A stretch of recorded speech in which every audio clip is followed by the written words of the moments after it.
Hát az a helyzet, hogy engedjétek meg, hogy bemutassam nektek Kappel Editet, lovas oktató és ló kiképző.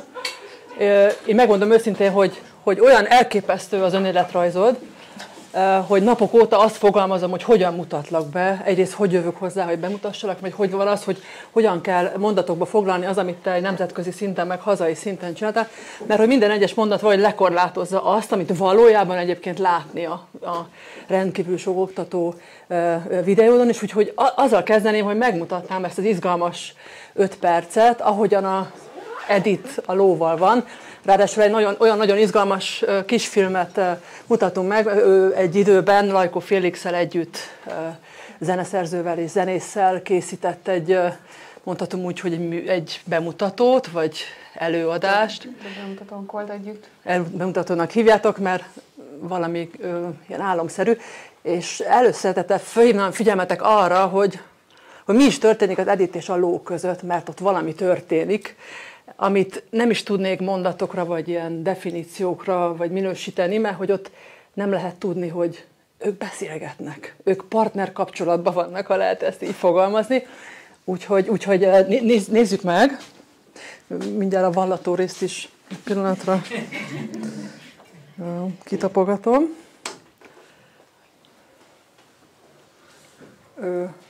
Most meg.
ennyit szerettünk volna egy előjáróban, és a többi szóban, csak gyorsan visszarendezem a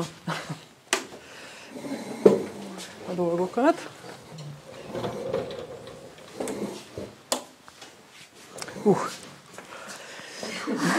Szerintem itt van a szék.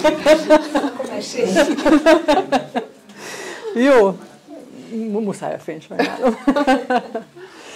Na, én igazából kicsit ilyen konzervatívan indulnék el, mert azon kívülről nézve, azon szerencsés emberek közé tartozol, aki már 7 évesen ott volt egy ló mellett, ami nem olyan gyakori, vagy hogy így tudnál egy kicsit egy ilyen kronológiailag képbe rakni minket, hogy honnan leszel te a szerelmesei. Honnan indult? Igen. Hát 7 évesen azért nem voltam a ló mellett, hanem találkoztam a lovakkal nagyjából egy május 1-i búslin, ahol vezetgették körbe a lovakat, és fel lehetett ülni a lovakra. Engem is befizettek a szüleim, és megtaláltam a lószagot. Azóta is rajtam van. Azóta se tudom elengedni. Ezután, az élmény után mondtam a szüleimnek, hogy akkor én szeretnék lovagolni. Akkoriban az még egy kicsit egyszerűbb volt, mint talán most, mert akkor még voltak ilyen ugyan magánlovardák, meg TS lovardák, meg mindenféle helyek, ahol voltak lovak, és itt ilyen klubtagsági jelleggel lehetett lovagolni. Manapság ez sokkal nehezebb, mert az ember vagy fizet egy óradíjat, vagy pedig saját lova van. Akkoriban az egy sokkal egyszerűbb volt, mert egy viszonylag kis összegért, ugye nekem soha nem voltak tehetős szüleim, nem is vagyunk lovas család, abszolút. Tehát nem tudom, hogy honnan jött ez a dolog, de viszonylag semmi összegért lehetett lovagolni, úgyhogy közben persze... Akkor ez milyen bátor édesanyától, hogy azt mondja egy 7-8 éves gyerek, hogy ő szeretne lovagolni, egy ugye mondjuk 400-500 kilós lóhoz, és azt mondja, hogy jó van, lányom, akkor... Szóval nem nagyon értették, hogy ennek mi a veszélye. De hogy a mamát később bátor. aztán már igen, jobban látták, amikor jöttem ilyen-olyan sérüléssel haza, de akkor nem. Egyébként meg tényleg szerencsés voltam, mert ők viszont mindenben támogattak, amiben úgy gondoltam, hogy most én ezt szeretném elkezdeni, erejük fölött is időként. A lovaglás az egyik ilyen volt, ez nem volt azért egyszerű, a város túlsó felén volt a lovarda, oda engem el kellett vinni, aztán amikor mondták, hogy hát ezt ők egyszerűen nem győzik se idővel, ugye mind a ketten dolgoztak a szüleim, akkor én bizony felszálltam a helyi járatos buszra, vagy ha éppen azt nem értem el, akkor felpattantam a biciklire, ha az sem működött valami oknál fogva, akkor legyalogoltam a 10 kilométert. Ez így az működött. És ott a lovardában aztán persze nem mindig csak lovagoltunk, ott volt egy ilyen társadalmi munka jellege a dolognak, ott mi segítettük söpörni, lovat pucolni, istálót takarítani, mindent is a lovat. Olyan finoman fogalmazod, de ha jól lehet mondani, akkor nem, hogy nem mindig lovagoltatok, gyakorlatilag azért keveset lovagoltatok, tehát ugye sok a dolog a keveset lovagoltunk, igen. Keveset lovagoltunk, viszont amikor lovagoltunk, akkor az kőkemény volt, tehát ott nagyon kemény edzések voltak régebben, ugye maga a biztonság, a kockázatvállalás az akkoriban még nem volt olyan szigorú, mint most. Most felöltöztetjük gyakorlatilag páncélba a gyerekeket, és aztán még szivacsal is körbe rakjuk a lovakat szinte. Hát nálunk ilyenről szó se volt, még kobak se volt. Nem, tényleg. Abszolút nem. Össze-vissza mindenféle felszerelésen, arra való alkalmas vagy alkalmatlan lovak, oktatók, tehát ez nem, de aki szerette a lovakat, az mindenki megragadt. És hogy kell kezelni, hogy elkezdtél vonzódni egy-egy lóhoz, mert láttad, hogy ilyen vagy olyan az egyénisége? Vagy úgy általában, hogy működött a tehát kisedés? maga a ló az, ami megfogott. Én szeretem a szép dolgokat. Nekem mindig volt kutyám is, onnantól kezdve, hogy megtettem, és mindig szép kutyáim voltak a fajtától függetlenül a lovaimba, és az szeretem, hogy szépek. Én szeretek táncot is nézni, mert az is nagyon szép, és harmonikus. Ez így jó érzéssel tölt el, és azért szeretek nagyon sokat földről is dolgozni a lovaimmal, mert akkor még látom őket, igen, mert egyébként ugye rajta ülök, akkor nem látom. És én szeretek gyönyörködni bennük, mert csodaszépek. Szépek. És akkor cseperedsz egyre jobban ülsz Hát a lovon. ott próbálkozunk nyilván a lovakkal, akkoriban lányok kevesed nem voltak. Ott az egy abszolút férfias sportág volt, és hát nem volt lányos, egy kicsit se a környezet, semmilyen szempontból. Igazából ott az egy elég kemény világ volt, aki... Mondhatjuk, hogy fiúként kezelték annó, aki lóg közelben. Hát igen, vagy éppen nem, tehát ezért lássuk be, ott volt minden. Ezt az ember megtanulta a helyén kezelni, azt gondolom, tehát ott talpra esett emberek jöttek ki az istálóból, az biztos. Az ott kőkemény életszagú volt, mindenféle szempontból. De nekem nagyon, nagyon nagy szerencsém volt az oktatóimmal, tehát végtelenül sokat köszönhetek nekik. Nagyon-nagyon ritka az, azt gondolom, hogy olyan szintű emberekkel hozott engem össze a sors, akiknek mind a mai napig a tudásával együtt élek, és abból merítkezem. És ez a véletlen szerencsémlő volt igazából, úgyhogy az egy nagy dolog. Nagy ajándék volt a sorstól.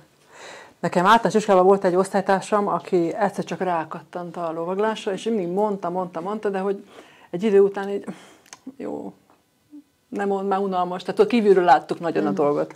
És egyik nap elkésett, és lovas ruhában, tehát minden volt rajta, ami műsornak hívható, és mindezt azt hittük, hogy Jézus már biztos valami nagyon nagy baj van, és csillogó szemmel mesélte el a reggeli esetét a lóval, ami elszaladt, és ő is vele a háton. És gyakorlatilag egy olyan életérzést hozott be, hogy onnantól kezdve valahogy így nem piszkáltuk, vagy nem tudom, lehetem mondani, hogy te milyen életérzést, mert utána bementél a gimibe, az osztálytársaidhoz, vagy hazamentél, ahol nem volt ló, párbeszéd, ha lehet ezt így mondani, hogy mit vittél ki? Nem voltak lovasok, nagyon nem is beszéltünk a lovakról. De csak látták, hogy mibe vagy hogy mi felé lelkesedsz. Igen, de és abban az időben még a szülők nem lógtak a gyerekek nyakán egyfolytában. Jó, mondjuk ez jó volt. Hát most, de nekem nem jöttek el edzéseket megnézni. Versenyekre se jöttek el, egyszer vagy kétszer talán, de tényleg nem többször. Úgyhogy ez nem volt téma otthon nagyon nálunk. Csak az, hogy na, már megint büdös vagy. Igen. Na, már megint későn jössz haza. Remélem megcsináltad azért a leckédet. Tehát ezek voltak a témák, de úgy különösebben nem beszélgettünk a lovakról, mert a szüleim ugye nem voltak lovasok, így aztán nem is tudták, hogy miről beszélünk. Ez számukra nem is volt egy érdekes téma, onnantól kezdve, hogy ami velem kapcsolatos volt, nyilván az igen. Egyébként te milyen ember voltál, vagy nyilván hasonlóan maradtál, hogy megosztod, ami foglalkoztat, ami éppen aktuálisan egy feladat volt, vagy adott esetben egy kudarc, vagy ezt szeretsz róla beszélni, vagy hát válogatottan? Igen. Én alapvetően nem vagyok egy extrovertált ember, de a lovakon keresztül igen. Tehát nekem alapvetően nincs ilyen óriási nagy nyitottságom az emberek felé. Én nem vagyok a társaság központja. Ellenben, hogyha a lovakkal dolgozom, vagy a lovakról beszélek, vagy a lovaglást oktatom, akkor semmi problémám így a közönséggel beszélni. Tehát akkor egészen bátran. Nyilván egy önbizalmat ad, hogy ez az a téma, ami számomra fontos és komfortos, igen. Meg egy kapocs köztem és az emberek között valahol, azt gondolom, való. Hát jó kis kapocs, igen. És akkor kronológiailag egyszer csak eljött ugye a főiskola ideje, vagy? Hát elkezdtem, igen, elkerültem otthonról, én is. Ugye nekünk soha nem volt arra pénzünk, hogy saját lovat vegyünk, úgyhogy 2 választásom volt, hogyha én ezt komolyan gondoltam a lovakkal, akkor el kellett ebben a dologban kezdeni dolgozni, és ez így is történt, gyakorlatilag véletlenül találkoztam egy ír családdal, aki ugyanahoz az edzőhöz hozta Írországból a fiát és a lovait, ahova én is jártam, ő Monspart Gábor, ő egy őrkénytábori lovagló tanár volt még, aki nem lovas, annak nyilván nem mond semmit a neve, aki lovas, aznak mindenki tudja, hogy ő kicsoda volt, és ahogy közösen edzettünk, gyakorlatilag úgy elég jól összebarátkoztunk, és amikor ők elkezdtek külföldre kiköltözni a lovakkal, akkor nekem lehetőségem volt kimenni velük és együtt dolgozni utána velük. Úgyhogy én így akkor elkezdtem bejárni egy kicsit a világot, tehát voltam Olaszországban több évig, utána Írországban voltam gyakorlatilag 5 évig, és aztán költöztem vissza haza. Kicsit lassítsuk le a történetet, mert hogy itt az izgalmas dolgokat is csinálsz, tehát a vadászlovaglás, vagy... Ez Írországban volt. Az is ott volt, ugye, az is nagyon speciális dolog, meg olyan versenyeken is, díjbemutatókon is indulsz, ami még mondjuk úgy, hogy a klasszikus, vagy a vonalvezetés, ahogy a weboldalon is több helyen írott, hogy van a klasszikus lóvezetés, lóoktatás, és akkor van a nem, ami itten... Hát akkoriban még nem, tehát amikor kimentem Írországba, akkor még én is lovagoltam, mint mindenki. Ugye voltak olyan tanáraim voltak, akik ezen a vonalon mozogtak, de akkor talán még messze nem voltam ennyire tudatos ebben, hogy melyik vonalat is követem, melyik módszert. Írországban a vadászlovaglás az mind a mai napig él. Annak óriási hagyománya van, az egy fantasztikus dolog. Tudom, most mindenki a rókákat sajnálja, de az a helyzet, hogy rengeteg a róka. Vadászlovagláson nagyon ritkán esik áldozatul egy róka. Ellenben rengeteget ülünk a lovon esőben, fagyban, és nagyon kevés az a dolog, amikor valóban mennek. És a róka, hogyha megtalálják a kutyák, az egy pillanat alatt vége van, tehát az a róka az nem szenved. Viszont egy olyan élményt ad, a lónak is, lovasnak is, és tényleg a lónak is, ami azt gondolom, hogy egyedülálló. Tehát egy olyan vadász élmény gyakorlatilag, és itt most végül is nem a zsákmányszerzésről van szó, hanem maga az élmény, hogy ugye egy nagy csapatban együtt lovagolsz emberekkel. Ez, amit a filmeken látunk, hogy általában beagle kutyákkal. A beagle az nem annyira, ezek a vadászkopók, azok egy kicsit hosszabb lábúak, igen, nagyobb kutyák falkában. Igen. Egyébként itt ki az úr? A vadászlovaglás? Hát igen, hogy ki az, aki a nyomot megtalálja, ki az, aki a nyomról hírt ad. Hát a nyomot a kutyák találják meg. És az, hogy függ össze a ló meg a kutya párbeszéde, vagy te veled beszél a kutya? Tehát hogy van ez Nem, a kutya és ló között nincs párbeszéd, nincs. Tehát itt erről nincs szó.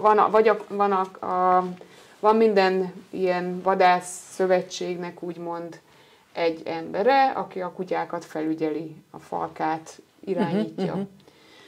Ez egy lovas ember, aki nagyon jól ismeri a környéket, és a vadászatok előtt pontosan tudja, hogy melyik földekre mehetnek rá, melyikre nem a lovasok, mert ugye itt mindenhol magánterület van, tehát ha valamelyik gazda azt mondja, hogy hát itt ne vágtázzon át 50 ló az én földemen, mert ki tudja, mi marad belőle, akkor arra nem lehet rámenni. És Írországban nincsenek ilyen óriási nagy területek, mint most, hanem több kisebb földterület van, tehát itt valóban a környékbelieket is meg kell szólítani erre a dologra. A kutyák találják meg a nyomot, ezt ők jelzik csaholással, és elindulnak. És a lovasok dolga követni a kutyákat. Igen. Igen. Ugye van ez a fő lovas, ez a mester lovas, úgymond, őt nem lehet megelőzni.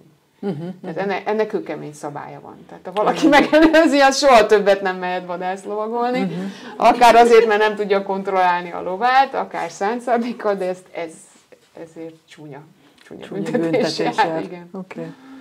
És ez igazából könnyű, ekkora 50 lovas csapattal, ilyen izgalmi állapotba menni a lovakkal, vagy... Nem, ez egy brutális adrenalinbomba, azt kell, hogy mondjam, mert hát egy olyan terepen megy az ember, ahogy nem tudja, hogy mi kerül elé. Tehát ez nem egy mesterséges pálya, hanem elindulnak a kutyák torony iránt, és akkor kőfal, árok, kapu, mi hogyan, azon át kell kelni. kicsi, nagy, egyik ló ügyesebb, másik ló kevésbé, egyik lovas ügyesebb, másik kevésbé, de aztán a vadászlovaglás után mindenki fáradtan beül a kocsmába, és nagyon óriási élményeket mindenki elmeséli, hogy az ő lova hogy esett el, az ő lova hogy ugrott át, tehát egy nagyon jó közösségi élmény. És te ebben milyen funkciót töltöttél be 5 évig? Én kint dolgoztam egyik ilyen, ugye ezeknek a vadászszövetségnek van az embere, aki a kutyákat felügyeli, illetve van egy szponzora, gyakorlatilag, ezek általában nagyon gazdag emberek, akik fenntartják ezt a falkát, ez nem kis pénz, meg a lovakat ennek a mester lovasnak, akivel tudja irányítani az egész vadászatot. Ők maguk is részt vesznek lovakkal, nyilván ez a hobbijuk, ez az egyik szenvedélyük, erre nagyon sok pénzt áldoznak, és én egy ilyen embernél dolgoztam. Mind a mellett, hogy ők versenysportban is versenyeztették a lovakat, tehát az úgy hívják, hogy military. Ez egy ilyen összetett lovasport, ahol többfélét kell csinálni, több versenyszám van. Akadályokon kell ugrani, terepen kell menni, illetve négyszögben is díjlovaglást is kell csinálni, tehát mind a 3 versenyszámban meg kell mutatkozni, és én náluk voltam 4 évet. Ez egy elég kemény liga, ha lehet ezt mondani, nem, hogy laikusoknak, hogyha hogyan mutatnánk be a military részre. Ez a lovasportoknak a legnehezebb. Igen, ez elég veszélyes dolog. Tehát itt fix akadályok vannak, nem verhető akadályok, ha itt a ló nem ugorja át, akkor felborul benne. Ez ilyen. Ez a kemény szívűeknek való, igen. Most már nem csinálnám. Nem csinálnád? Most már nem. Téged mi inspirált? Hát maga ez a vagánysága azért mindenképpen. Ennek megvan a maga szépsége. Tehát azok az akadályok, amit kicsit félelmet keltenek, de azért, ha megcsinálod, az nagyon jó dolog, az nagyon jó érzés, az öröm. Az egy valamit leteszel az asztalra, úgy érzed a nap végén, igen. És ugye együtt csinálni ezt a lóval, és ezt csak akkor tudod megcsinálni együtt a lóval, ha az a ló tényleg bízik benned. Tehát, hogyha te nem tudsz együtt dolgozni ezzel a lóval, az ilyen terepen ott tényleg elvérzel. Elvérzel, igen. Igen, szó szerint. Volt egy lovad, vagy volt több lovad is, amivel dolgoztál? Hát több lóval is, tehát én gyakorlatilag ott már profi kiképző voltam. Ilyenkor nem egy lóval dolgozol, hanem több lóval, és aztán azokat a lovakat vagy megtartják, vagy eladják. Nálam itt is volt egy törés itt gyakorlatilag az életemben, mert én azért elég szorosan kötődök a lovakhoz.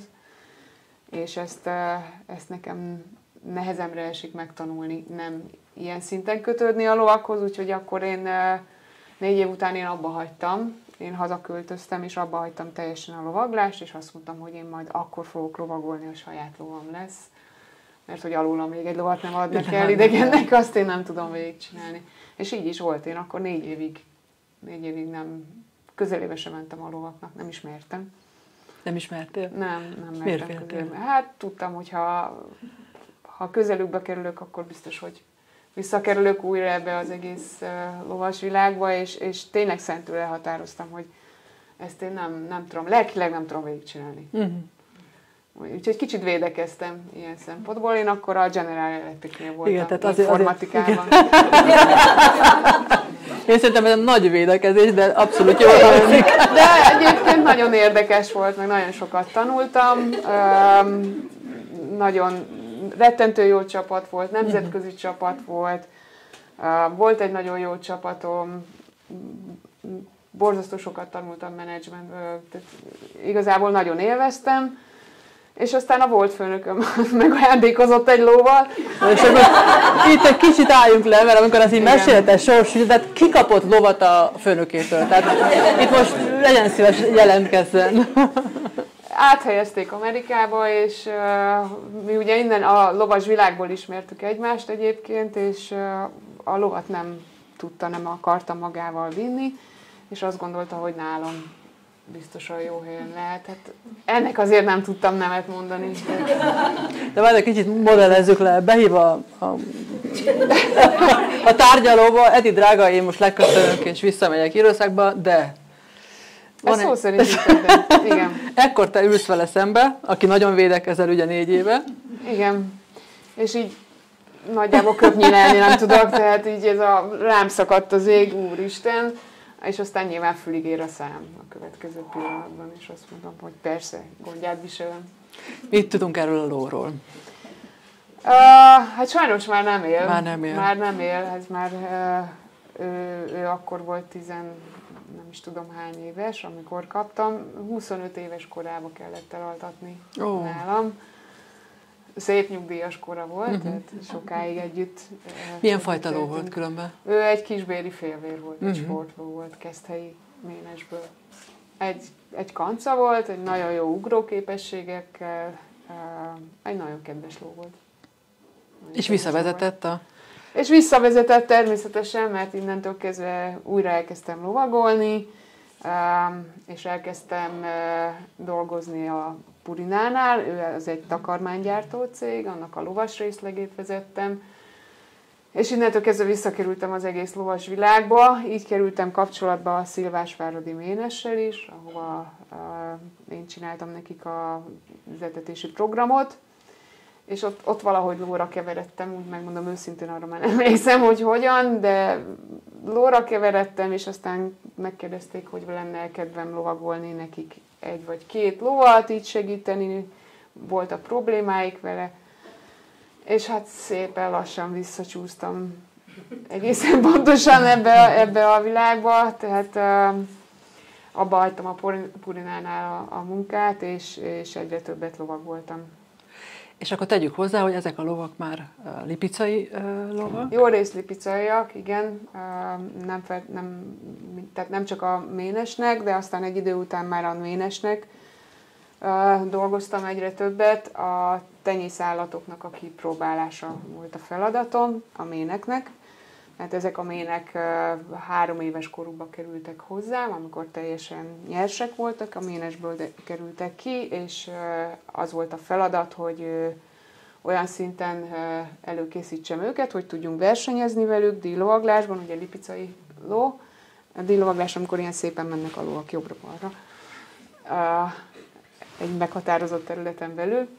Meghatározott feladatokat hajtanak végre, és a lipicai ugye különösen alkalmas erre a dologra, ez nem egy ugróló, vagy egy militariló, ez kifejezetten az idomításról szól, és ezeknek a méneknek, ahhoz, hogy tudjuk, hogy genetikailag olyan értékük van, hogy érdemes legyen őket tovább tenyészteni, ugye bizonyítani kellett, hogy ilyen versenykörülmények között is megállják a helyüket, tehát idegrendszerileg stabilak, fizikailag bírják, mert ugye ez fizikailag is elég megerőltető tud lenni, maga az edzés és a versenyzés a lónak, és érdemes tovább tenyészteni őket. Úgyhogy ez volt. Én azt olvastam a lipicaiakban, lehet, hogy abszolút laikusan olvastam, hogy elsőre az a lipicai ló az nem könnyű, tehát hogy ott jó lovasnak kell lenni ahhoz, hogy jó türelemmel és jó munkával ilyen nagyon klassz eredményeket. Egy kicsit speciális a fajta. Általában ezek a régi, tradicionális fajták, ugye funkcióhoz köthetőek, ahogy a kutyákról is, ahogy beszéltünk, hogy egy-egy fajta egy bizonyos funkcióra lett létrehozva. A lipicai az egy parádés ló volt mindig. Tehát ez a királyoknak a lova volt, ugye a szürke színtől és a maga a mozgásától. Van neki egy ilyen nagyon akciós mozgása, ugye van egy nagyon szép megjelenése. Ezek a lovak a bemutatókon szerepeltek gyakorlatilag az udvarokban. Tehát ezek úgymond nem olyan munkát végeztek, hanem ezeknek a lovaknak erőteljeseknek kellett lenni, de kecsesnek, nagyon intelligensnek, nagyon emberközpontúnak, mert ugye ezeken a bemutatókon ott kellett szerepelni, és szépen kellett teljesíteni, és ilyen speciális tudással bírni. Ugye ezek a lipicai lovak voltak a magas iskolai gyakorlatokra, amikor felúrik a levegőbe a ló, és ott mindenféle mozdulatokat mutat, tehát ez az, amire minden fajta azért nem annyira alkalmas. A természetük az pedig olyan szempontból speciális, hogy ezek nagyon kemény lovak. Fizikailag is, és karakterre is. Tehát nagyon határozott embert kívánnak, ugyanakkor az erőszakot azt nagyon nem viselik el, és az erőszakot nagyon csúnyán erőszakkal tudják viszonozni, és ezért aztán konfliktusba is tudnak kerülni az emberrel. Ha viszont valaki megtalálja ezt a partnerséget velük, akkor viszont tűzbe vízbe mennek érte. Amikor azt mondod, hogy kemény, az mit jelent, hogy makacs? Vagy elképzelései vannak? Vagy? Ezek emberi tulajdonságok, ugye a lónál ilyet nem mondunk az állatoknál, hogy makacs. Hát megvan a maguk intelligenciája, nagyon magas intelligenciával rendelkeznek, és ők megvan a maguk elképzelése a világról. Ja. Szó szerint, igen. Tehát ők, ugye a lovak is, mint minden állat, azért túlélni akarnak. Tehát lehető legoptimálisan a meglevő helyzetben. És nekik van annyi határozottságuk, hogyha a velük, vagy mellettük álló ember, vagy a rajtuk ülő ember nem azt mondja, hogy figyelj, én tudom, hogy neked igenis ez a legjobb, akkor azt nem fogja követni. Tehát azt mondja, hogy akkor majd én megvédem magamat, majd én tudom, hogy mi a legjobb. Lehet, hogy fura a kérdés, de ha a lónak szerencsenapja lenne, akkor mit csinálna egész nap? Mi az ideális? Legelne. Tehát a ló a kutyától különbözik olyan szempontból, hogy a kutya ugye egy mindenevő ragadozó állat, egy zsákmányos, a ló egy menekülő állat. A menekülő állatok, legelő állatok, tehát ménesben szocializálódnak, és a napnak a nagy részét legeléssel töltik. Ugye a fű az nem egy energiadús takarmány, tehát nagyon nagy mennyiséget kell felvenni ahhoz, hogy ők létfenntartást meg tudják tenni. És hogyan tudod őket inspirálni, hogy ne ennek a hobbiuknak éljenek? Hát elég egyszerűen szoktuk inspirálni a lovakat azzal, hogy nem a legelőn tartjuk őket, most nagyon csúnya vagyok, de amikor dolgozunk a lóval, akkor általában nem a legelőn dolgozunk a lóval. Nyilván próbáljuk, most már egyre többen azért odafigyelnek arra, hogy a természetüknek megfelelő tartást próbáljuk biztosítani a lovaknak, de hát munka közben nem a legelőn vannak a lovak, tehát ott esélye sincs erre. A nehézség velük igazából olyan szempontból nagyon sok mindenben egyezik a kutya kiképzéssel, viszont az alapvető különbség az, hogy a lovat motiválni, ugye ennivalóval nem nagyon lehet. Nagyon kevés az a helyzet, amikor működik ez a kaja motiváció a lónál, mert alapvetően ez egy menekülő állat. Tehát amikor fél, akkor a ló nem fog enni. Teljesen mindegy, milyen jutalomfalatot dugok az orra alá, ez lehet a legfinomabb répa, cukor, akármi is. Ha ő fél, akkor nem fogja elfogadni az ennivalót. Tehát nekik a legfontosabb motivációs eszköz az maga a biztonságnak a megteremtése. Igen. Ha a ló rájön, hogy az a személy, aki ott mellette áll, ő biztonságot tud neki adni, akkor azzal jól motiválható. Azt mondom, hogy biztonságot tudsz neki adni, az mit jelent? Van egy szándékod, vagy van egy... Hát ez egy nagyon sokrétű dolog. A lovak borzasztó érzékeny állatok, rettenetesen érzékenyek, tehát a mi érzéseinkre. Azonnal megérzik, ha valaki fél, dühöt érez, bizonytalan abban a pillanatban. Vagy csak gondolom, ha nincs ott teljesen. Az nem is kérdés, tehát akkor abban a pillanatban lekapcsolódnak. Tehát egy dolgot nem lehet a lóval megcsinálni, az, hogy nem ráfigyelünk. Ez így nagyon könnyen hangzik, hogy hát de ott áll előttünk, persze, hogy ráfigyelünk, de ugyanakkor meg nem. Mert mindent is figyelünk a környezetünkben, és ezt a lovak nem.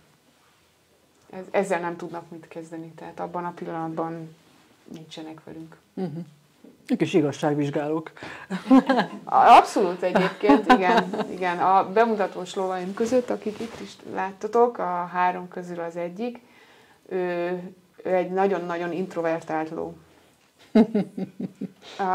Nagyon félénk, tehát ez ugyanúgy működik, mint az embernél. Nagyon zárkozott, nagyon félénk, nem nagyon nyit se más lovak felé, se más ember felé. Ha valakivel kapcsolatot, bizalmat tud építeni, akkor az teljes egészében, de egyébként úgy idegenek iránt nem. És nekem ő volt mindig a tesztlovam, amikor jöttek hozzám tanulni emberek, mert az ilyen típusú lóhoz rengeteg türelem kell. Tehát amit nagyon nehéz mostanában megtalálni az embereknek, hogy tudjanak várni. Nem tudunk várni. Nem tudunk várni arra, hogy megtörténjenek velünk a dolgok, hanem mindent meg kell csinálnunk most. Rögtön és azonnal, és ha most nem tudunk, akkor még erőszakosabban próbáljuk, és még. Vagy feladjuk. Vagy feladjuk, igen, vagy akkor ez nem is érdekes dolog. És nem hagyjuk, hogy megtaláljanak bennünket a dolgok. És ez a ló, ez teljesen ilyen volt. Tehát abban a pillanatban, hogy valaki bement az istállóba, és be akart menni hozzá, és így ment oda, abban a pillanatban ő beállt a hátsó sarokba, és azt mondta, hogy te szó nincs róla. Biztos, hogy nem fogsz, hozzám se fogsz érni. És az egyetlen dolog, ami működött vele, hogyha az ember kinyitotta az ajtót, és csak megállt, és megvárta, amíg... Ő is oda tud érkezni. Igen, így van. És ez nagyon sokat tanított az embereknek. Ez az a ló, amelyik gyakorlatilag csinált mindent szabadon, és amikor az emberek folyamatosan azzal a kudarccal szembesültek, hogy hát még csak el sem tudom hívni magam mellé ezt a lovat, de miért nem jön, miért? És addig, amíg ez a türelmetlenség van bennünk, addig, amíg ez mert én ezt akarom, és nem érkezünk meg oda a ló elé valóban, és nem érkezünk meg abba, hogy ez nem rólam szól, ez erről a lóról szól. Addig ez a ló semennyit nem működött. Senkivel semmit. Akkor olyan profi tanár, nem? Abszolút teljesen profi tanár, így van. Hát most már nyugdíjas ő is. Hogy vagy te a diákjaiddal, amikor ilyen feladós, érzed a szagán, hogy ott itt lehet, hogy meg kell őket segíteni, hogy ne adja föl, vagy... De milyen típusú tanár vagy, oktató vagy? Hát nekem muszáj támogatónak lennem. Én tudom, hogy ez egy nagyon nehéz dolog, tehát tényleg türelem kell hozzá, és nálam a kurzusokon szinte mindig sír valaki. Ez nagyon érdekes. Eljutni odáig, hogy az ember a lovakkal fel kell, hogy adjad magad. Tehát addig, amíg az a te egódról szól, mert te ezt akarod elérni, ezt akarod megcsinálni a lóval, így akarsz kinézni majd a ló hátán, így akarsz kinézni a ló mellett, ilyen képet akarok majd a lóval, és ekkorát akarok ugratni, vagy és a többi, addig ez nem működik. Addig ez nagyon nem működik. Onnantól kezdve, hogy elkezded feladni ezeket az elvárásaidat a lóval szemben, és elkezd valójában a ló érdekelni, hogy mi a jó neki, mit tudsz neki segíteni, onnantól kezdve elkezdenek működni a dolgok, és elkezd a ló partner lenni. És akkor már egész másról szól a dolog. Ez a váltás, és ez tényleg ilyen élesen szokott beütni ez a dolog, ez egy borzasztó nagy, egy ilyen érzelmi, felkavaró dolog az emberekben, és ilyenkor szoktak sírni. Örömükbe. Tehát gondolom, ez olyan, mint egy kapcsoló. Hol így, hol úgy. Igen. De van a megtörésnek is egy olyan pontja, amikor ott megkönnyebbülés is van, hogy tovább nem tolom azt a falat. Legalábbis nekem van ilyen élményem, hogy attól is lehet sírni, vagy az is lehet örömmel teli. Igen, én azt hiszem, hogy sok mindenre rávezeti a ló ilyenkor az embereket. Tehát ilyenkor nagyon, nekem azt szokták mesélni, hogy ők ilyenkor sokszor elgondolkoznak a saját életükbe is, hogy hoppá, ez ugyanígy csináltam, ugyanígy, és hogy akkor így kellett volna. És a sírás talán egy kicsit a szégyenérzet is ilyenkor. Nagyon sokat szégyeljük magunkat, ez borzasztó dolog egyébként, és egy nagyon nagy gátja a tanulásnak. nagyon sokan azért nem mernek nyitni az új dolgok a tanulás felé, mert szégyellik, hogy nem tudnak valamit. Vagy hogy rosszul tudnak valamit. És inkább meg sem próbálnak újat keresni, mert hát akkor el kell kezdenem szégyelni magam, igen, hogy én ezt eddig nem tudtam. Ez nyilván egy neveltetés kérdése, tehát ezt jó lenne másképp csinálni a gyerekekkel, mert ez egy óriási gát a tanulásban. Hogy vagy te ezzel, mint oktató, hogy tudsz, nyilván nem lehet itt nagyon didaktikusan elmondani, hogy tudsz belenyúlni ebbe a folyamatba, de valahogy azt képzelem, hogy így végignézel a srácokon, attól függ, hogy mennyi edzésem vagy tréningen vannak túl, és pontosan tudod, hogy ki az, aki esetleg már közel van ahhoz a ponthoz, hogy az a kapcsoló átbillenjen. Hát hogy kell ezt olajozni, vagy zsírozni, vagy mi ennek a jó... Igazából én csak asszisztálok a ló mellett. Szeretném mondani, hogy csak asszisztálok a ló mellett. Hát, mi történik? Ez így van, tehát maga a változást a ló idézi elő, tehát amikor jönnek az emberek, nálam ugye egyéni edzések vannak, tehát egy ló, egy ember, amikor jönnek az emberek az elvárásokkal, és teljesen nem reális elvárásokkal időnként, akkor én azért elég egyenes szoktam lenni. Tehát én el szoktam mondani, hogy te ettől most nagyon messze vagy.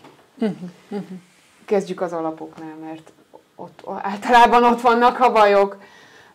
És ez mindig egy vízválasztó olyankor. Tehát aki komolyan gondolja, akkor az megragad, aki nem, az megy, és akkor hajtja ezeket a vágyálmait, igen, és keresi ezeket. Az ember nem igazán tanulni akar. Az gombokat akar nyomogatni a lóvon, amivel én nem tudok szolgálni. Nem tudsz hozzá szolgálni, igen. Jó. Van az életednek egy olyan pontja, amikor áttérsz, ugye nem tudom kérteni ezt a francia iskolát, Legereté, oké, köszönöm szépen. Igen. Az valami egészen más szellemiséget hordoz, hogy arról mesélj nekünk, hogy... Hát nem más szellemiség, hál' Istennek pont, hogy nem. Tehát, de a klasszikus iskolához képest? Az egy klasszikus iskola. Ja, ez egy klasszikus iskola, ami itthon Magyarországon nem nagyon van képviselője. Tehát, ahogy mondtam, ez az idősebb lovagló tanár, aki engem oktatott, tehát volt egy generáció, akik még ebben nőttek fel, és ezt oktatták. Sajnos ők már nincsenek közöttünk, és sajnos nem nagyon termeltek ki egy olyan oktatói gárdát, akik ezt folytatták volna. Tehát itthon Magyarországon ez egy kicsit megszakadt ez a folyamat. Vannak lovasok most már, akik keresik ezt a módszert, mert ez sokkal humánusabb, mint amit most csinálnak az emberek a lovakkal. Sokkal inkább természetközelibb, mint ami a mai technikai orientált világban most működik. Mik ennek a szavai, hogy szelídség, vagy együttműködés? Vagy Hát együttműködés, igen, persze. Ez a szelídség, ez egy kicsit ilyen... Most az agressziómentesre gondoltam, bocsánat, hogy mi ennek a jó szava akkor? Agresszió, persze agressziómentes. Tehát mostanában szeretjük ugye azt mondani itt a kutya révén is, ez a pozitív megerősítés. És minden pozitív megerősítés. A világ nem így működik, a természet nem így működik. Tehát az állatok nem így élnek, mi sem így élünk. Van negatív, van pozitív megerősítés, és vannak szabályok. Ami a mai világban nincs, az leginkább a szabályok. Ezzel vagyunk bajba. Az emberek sem ismerik a szabályokat, nem fogadják el a szabályokat, és nem adnak az állatoknak sem szabályokat. Tehát pozitív megerősítés egyértelműen ahol lehet, mindenhol azt alkalmazunk. De az nem jelenti azt, hogy nincs negatív megerősítés. Tehát következmények vannak. Már csak annál is inkább, mert azért itt beszélünk 5-600 kilós állatokról. Tehát ráadásul nagyon gyors állatokról, akik nyilván az esetek többségében nem agresszívak, mert a ló általában azért nem az. Előfordul az is, el tud jutni már egy ló is erre a pontra, De alapvetően a ló balesetet azért okoz, mert fél. Fél és pánikol. És a pánik reakciója az számunkra veszélyes tud lenni. Tehát egy ösztönből cselekvő állat, egy 600 kilónyi csont-hústömeg, az nagyon nem mindegy, hogy melyik irányba mozdul. Tehát mikor a lovakkal dolgozunk, azért is annyira nagyon fontos, hogy ezt a bizalmi kapcsolatot kialakítsuk, egy olyan környezetet biztosítsunk a lónak, vagy mi legyünk az a biztonsági pontja, hogy biztonságos legyen a ló maga. Hogy ő ne kerüljön át egy ilyen állapotba, amikor ösztönszerűen kezd reagálni dolgokra, az nekünk nagyon nem jó. Az nagyon nem jó. Ugye a kutyánál se jó, igen, a lónál meg meg duplán. nem jó. Igen. Van. Igen. És akkor ezt a fajta szellemiséget képvisel Magyarországon, ugye hivatalos tréner, vagy edző, vagy nem tudom, mi a helyes szavak erre. Én elvégeztem az iskolát, ez egy több éves iskola, és hát mind a mai napig visszajárok. Tehát ez a lovaknál ez úgy működik, hogy amíg az ember él, addig tanul. Tehát sosem lehet teljesen megtanulni jól lóul, vagy lovagolni. Mindig lehet újat tanulni, mindig. Minden ló újat tanít. Tehát itt az iskolában is folyamatosan visszajárunk, és újra tanulunk. Hány lovat képzel egyszerre? Vagy hogy kell elképzelni? Van saját lovat, gondolom? Most jelenleg otthon 9 lovam van. Ebből van egy-két nyugdíjas, aki most már otthon legelnek, igen, hál' Istennek, legelnek. És hát van saját lovam is, ami még fiatalabb, és még képzés alatt van, és versenyzek vele, illetve van nálam pár ló, aki képzésre van nálam, aki nem az enyém. Meg fogsz tőlük válni? Igen, meg fogok tőlük válni, de ezek a lovak hosszú távra van nálam, tehát nálam nem 1-2 hétre vagy hónapra. Ugye lovakról beszélünk, itt a képzés az egy hosszabb folyamat, tehát itt olyan lovak vannak nálam, akik 1-2-3 évre vannak nálam, és olyan helyre mennek, akik tanítványaim, tehát pontosan tudod, hogy hol fognak lakni. Így van. Az megnyugtató. Igen, és hát a tanítványok is tőlem tanulnak, tehát együtt tanulnak aztán a lovukkal, mert ugye ez csak így működik utána. Na, akkor az egy jó érzés. Igen. Akkor megvalósítottad az álmodat, hogy...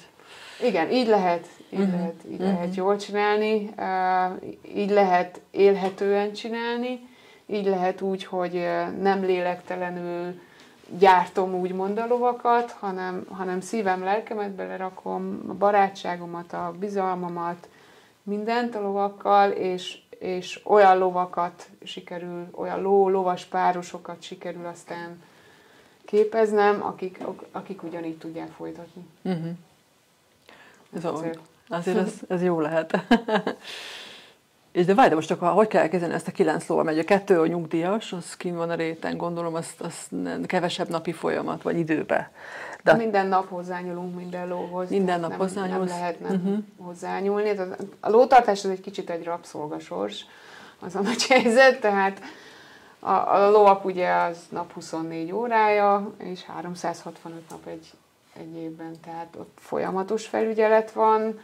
Én viszonylag sokat utazom, de ugye vannak embereim, vannak tanítványaim, akik jönnek és gondoskodnak a lovakról, hogyha én nem lehetek velük, de amikor otthon vagyok, akkor én vagyok a legtöbbet velük, tehát én vezetem át őket a legelőre, én adok nekik enni, én takarítom le őket, én mozgatom le őket, én dolgozok velük. Feltűnik nekik, hogy mondjuk el voltál egy hétre? Abszolút, igen. Az a minőségű munka, meg mennyiségű munka, amit velem csinálnak, azt mással azért nem csinálják, de azért a ló az nem úgy kötődik az emberhez, mint a kutya. Tehát várják a munkát, abszolút, tehát pontosan tudják, ha én lépek be az ajtón. Új. Remélem nem új. És olyankor szólnak, hogy haló, már így dolgoztunk, hát akkor menjünk már is. Tehát a munkáról beszélünk, mert a lóval kapcsán munkáról beszélünk, tehát hogy a lóval dolgozunk, de a lóval való munka az gyakorlatilag, ha az nem élvezetes a ló számára, akkor az tényleg egy munkaszagú dolog. Akkor az a ló nem fogja várni azt a munkát. Tehát mondhatjuk azt, hogy ők játszanak? Vagy ez neki milyen kategória? Nem, mondtad, hogy menekülő állat. Van olyan is, hogy játszunk a lóval. Tehát amit itt láttatok a bemutatóban, az már egy kicsit ez a játékos dolog. Ez a jó, mihez van kedved, mit szeretnél, ilyet, olyat mozdulni, oké, csináljuk együtt. Valamilyen szinten irányítja az ember, de ez tiszta improvizáció, tehát megegyezünk. Te arra szeretnél, te arra, én egy kicsit ezt, te egy kicsit azt, oké, és rendben van. És aztán van a munka, amikor konkrét célok vannak. Hát az igazi idomító munka, az gyakorlatilag olyan, mint egy gyógytorna, a jó idomító munka. Tehát minden lónak vannak fizikai sajátosságai. Ugye alapvetően a ló az nem lovassal a hátán születik. Én még nem láttam olyat legalábbis, de onnantól kezdve, hogy ráülünk a hátára, ugye megint csak a kutyához térve vissza, itt az óriási különbség a ló és a kutya között, hogy a lónak nem csak mentális tréninget csinálunk, ugye a kutyának is fizikait is, de a lónál fokozottan. Tehát onnantól kezdve, hogy felülünk a lóra, mi a lónak megmondjuk pontosan hova tegye a jobb első lábát, a bal első lábát, a jobb hátsót, a bal hátsót, a fejét hova rakja, hogyan használja fizikailag a testét. Tehát a lónak az ő testét át kell adnia nekünk, a mi akaratunknak. Ebbe így nem nagyon gondolnak bele az emberek, a lovasok sem. Tehát ez egy olyan szinten mentális nehéz feladat a lónak nyilván, hogyha nincs meg egy ilyen bizalmi kapcsolat, akkor ott mindig is ellenkezések lesznek. És minden egyes ilyen ellenkezés aztán egy fizikai problémát szül a lónak a testében. És ezek a fizikai problémák aztán egy idő után ugye akkumulálódnak, és aztán ennek tud akár csúnya vége is lenni. A lónak a használhatósága gyakorlatilag veszélybe kerül, tehát lesántul, fáj a háta, ez az akármi. Ilyenkor tudnak aztán agresszívak is lenni a lovak, mert fáj nekik. Tehát védekezni, elkezd védekezni. Most aki egy jól lovas, jó idomító lovas, az ezeket a hibákat javítja ki a lóban. Tehát ez megint csak feladni az egót, tehát nekem van egy elvárásom, hogy én szeretnék versenyre menni, viszont itt van egy ló, akinek arra van szüksége, hogy ezt csináljam, akkor fogja a ló jól érezni magát a saját bőrében fizikailag és mentálisan is. Tehát nekem fel kell adnom az összes célomat addig, amíg ezek nincsenek rendben. Mondjuk kicsit visszacsatolnék a legelején, amit mondtam, hogy az, hogy most lóról beszéltél, vagy emberről, azért azt lehet mondani, hogy nem tudom különbséget megtenni, hiszen mi is az ellenállásainkat így szépen így testünkben, így egyszer csak így megjelenik, és gyűjtögetjük, és akkor ez tényleg nagyon áldásos, hogy egyszer csak jön egy lovasoktató, és kioldja belőlük ezt a dolgot. Tehát ilyenfajta gondolati kapos már azért születik bennük. Rengeteg ilyen dolgot hordoznak az emberek magukból, és ez a lovaglásnál nagyon előjön. Tehát ezek a fizikai problémák nyilván nem csak a lovakat érintő, hanem ugyanígy a lovasoknál is megvannak. Mentálisan is. Tehát azért is szeretnek az emberek lovagolni, azt gondolom, mert beszéltünk az elején a figyelemről, hogy mennyire nem működik az, hogyha nem figyelünk a lóra, hogy kénytelenek a lóra figyelni. Tehát ténylegesen ki kell zárni az, hogy mi történt előző nap, vagy aznap, vagy hogy én most mérges vagyok, mert a főnököm lecseszett, vagy a gyerekem nem csinálta ezt vagy azt, vagy aggódok, mert mi lesz a jövő héten ezen a vizsgán, vagy ilyesmi, ez nem számít. A lovak a mostban élnek, abszolút, nem a múltban, nem a jövőben, nyilván emlékeznek dolgokra, de ott és akkor arra reagálnak, ami most van. Ami van. És hogyha valaki nem 100%-osan van ott, akkor ez nem működik. Hm. És így aztán ezek a mentális gátak, meg ezek a fizikai gátak is nagyon jól fel tudnak oldódni a lovaglás során. És ezért tudnak így nagyon rákattanni az emberek a lovaglásra, mert olyan szinten ki tudja őket kapcsolni, így a mindennapokból, ami azt hiszem kevés sport. Hát igen, meg nagyon-nagyon töltő tulajdonképpen. Mert hogy itt kapunk rögtön visszajelzést a lótól. Tehát egy másik élőlénnyel dolgozunk. Rögtön van visszajelzés. Jó vagy rossz, rossz sokszor, tehát sok a frusztráció, hogy még mindig nem sikerül, még mindig nem jó, még mindig nem jó, és megint csak addig, amíg ezt el nem hagyjuk, addig, amíg ezt fel nem tudjuk adni magunkba, hogy ez frusztráljon, hanem elengedjük, és oké, jó, akkor hogyan tudom jobban csinálni. Addig, amíg el nem kezdünk valóban empátiát mutatni a másik iránt, addig ezek nem működnek. Onnantól kezdve viszont egy fantasztikus érzés. Tehát együtt mozogni egy lóval, egy 600 kilós állattal, könnyedén, gondolatra és örömmel, és mindez persze egy olyan környezetben, ha lehet mondani, ami ugye nem egy városi környezet, szerencsés esetben, hanem kint a természetben, az egy páratlan élmény. Annál szebb nincs is. Igen. Hát jól is hangzik.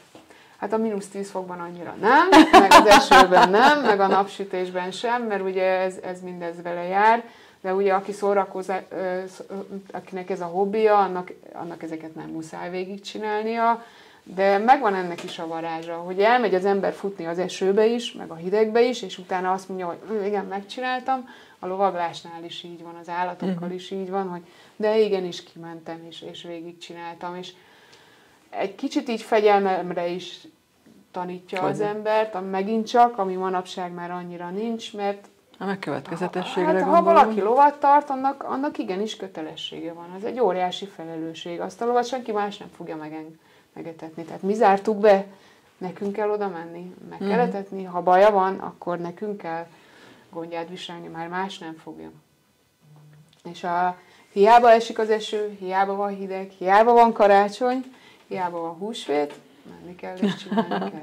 És van egy évben 2 hét, amikor csodálatosan süt a nap, még nincs túl meleg, de csicseregnek a madarak, már nagyon szép zöld minden, és az a 2 hét, az minden lovas álma, és akkor 2 hétig minden lovas ekkora szemekkel mászkál, és hadd menjek már ki a lovamhoz. Ez ilyen. Jó is hangzik.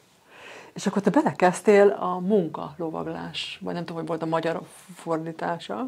Hát nincs magyar fordítása, a Working Equitation a neve, ez egy új sportág gyakorlatilag.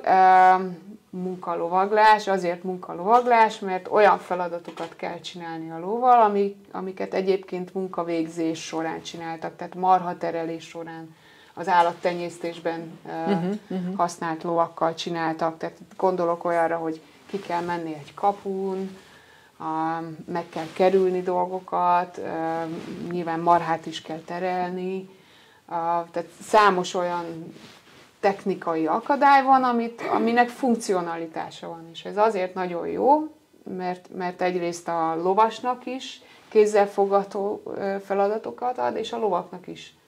Tehát a ló is pontosan tudja, tehát bőven annyira intelligensek, hogyha kirakunk két hordót, és azt kell megkerülni, akkor azt tudni fogja, hogy jó, ott megyek egyet jobbra, ott megyek balra, akkor ez a feladat, ez így nagyon jó. Ha semmi nincs ott, akkor nem nagyon érti, hogy miért kell neki körbe mennie. Tehát sokkal nehezebb rávennie. Tehát motivációnak is nagyon jó ilyen akadályokat használni. És ebből csináltak egy versenyt. És ezt hoztuk be Magyarországra, hoztam be 5-6 éve, akkor csináltunk egy egyesületet, és akkor ezt próbáljuk itthon meghonosítani. És hogy megy? Nagyon nehéz. Borzasztó nehéz. Hát ez egy új sportág, tehát van egy nagyon lelkes csapat, aki mindent megtesz, rengeteg munka, nagyon munka, ugye meg kell ismertetni az emberekkel, ez nem olyan egyszerű, közösségi médiák, reklámozni kell, cikkeket kell írni róla, videókat kell csinálni, és ugye oktatókat kellene képezni, versenyeket rendezni. Marhákat beszerezni. Hát nem szerezni, de helyet, ahol lehet gyakorolni mindenképpen. Tehát ez egy új sportág, az nagyon nehéz, és persze pénzkérdése. Igen. Igen, hát az, aminek nagyon hiány vagyunk természetesen, úgyhogy az ilyen abszolút társadalmi munka, teljesen társadalmi munka, és mindenki azt tart az egészben, hogy mindenki nagyon szereti ezt csinálni.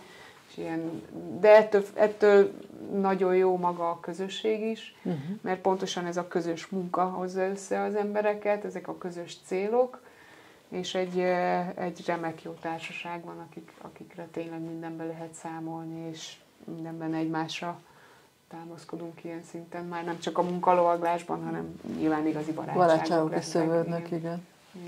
És akkor, ahogy jelezted korábban, de majdnem nagyon sok a hölgy. Tehát, hogy inkább a lányok, akik ebben ambíciót, vagy inspirációt a nők abszolút átvették az uralmat a lovasportba. Én nem tudom, hova lettek a fiúk, megmondom őszintén.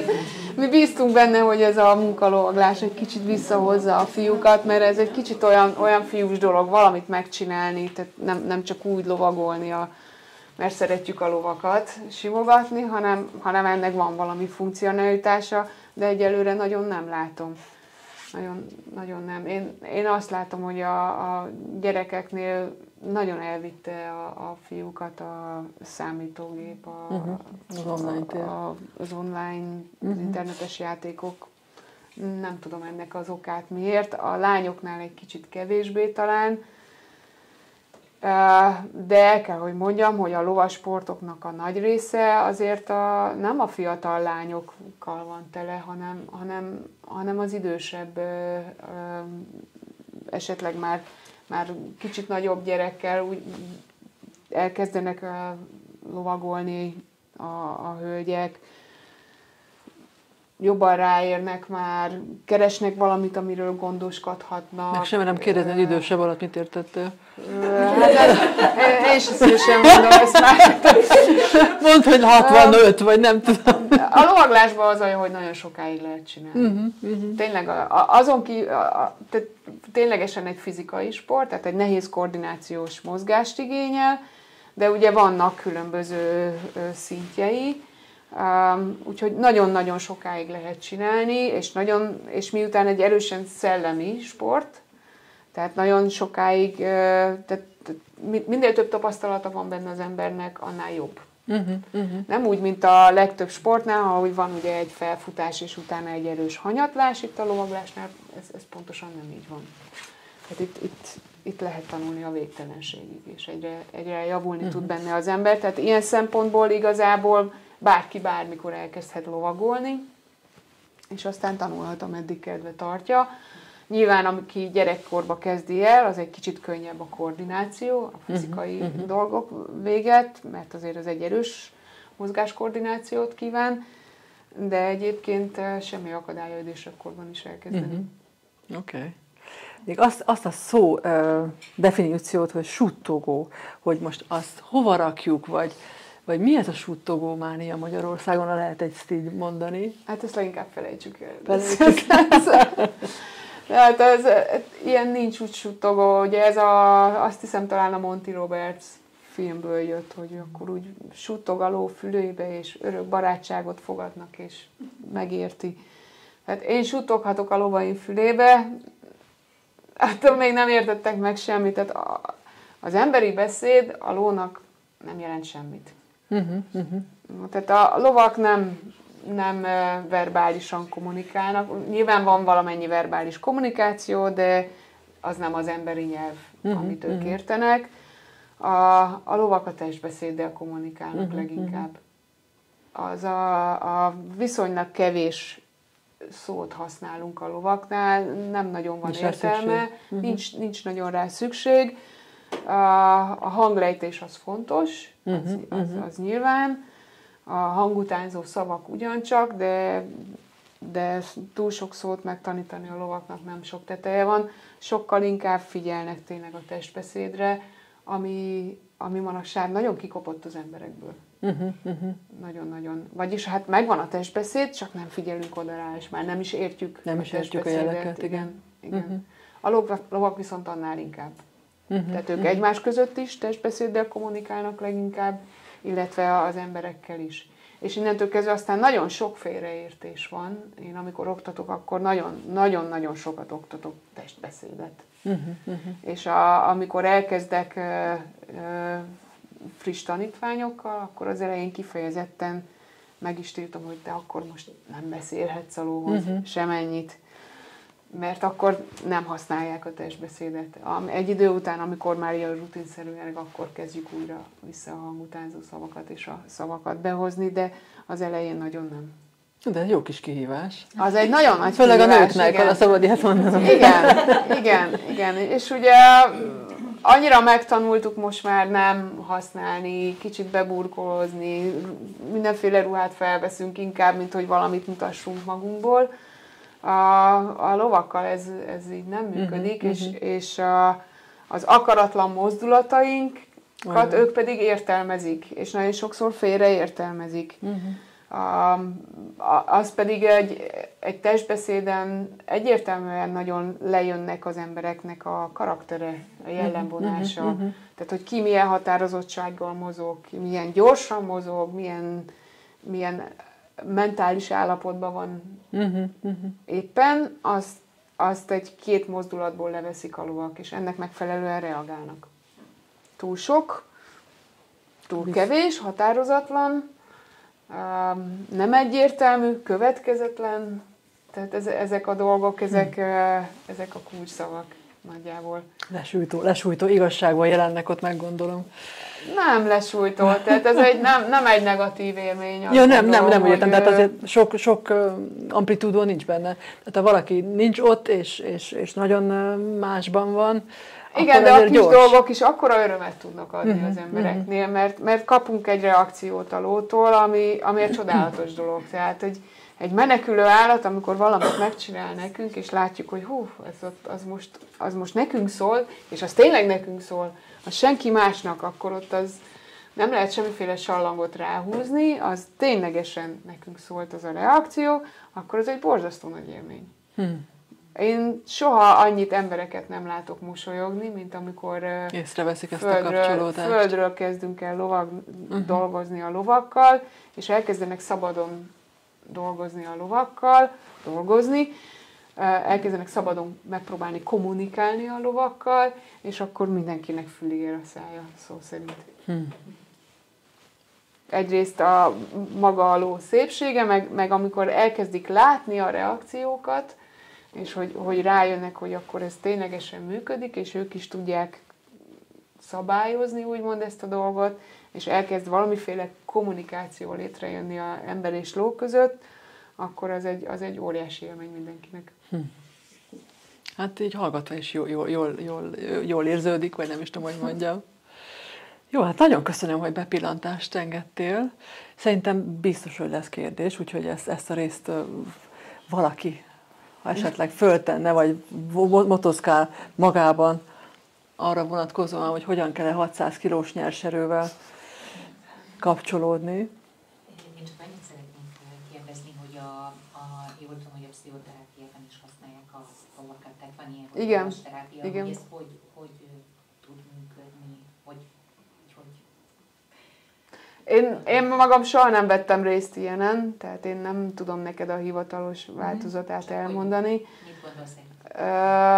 Most ez egy kicsit ilyen divat is lett. És én azt látom, hogy egy kicsit ilyen boldog-boldogtalan csinálja. Viszonylag kevés az olyan, ahol szakember is van, tehát hogyha valaki ilyesmibe gondolkozott, akkor annak jó alaposan nézzen utána, mert nagyon sokan úgy kezdenek ebbe bele, hogy szaktudás nincs hozzá, se lovas részen, se humán részen. Én azt tudom elmondani, amit én látok az embereken,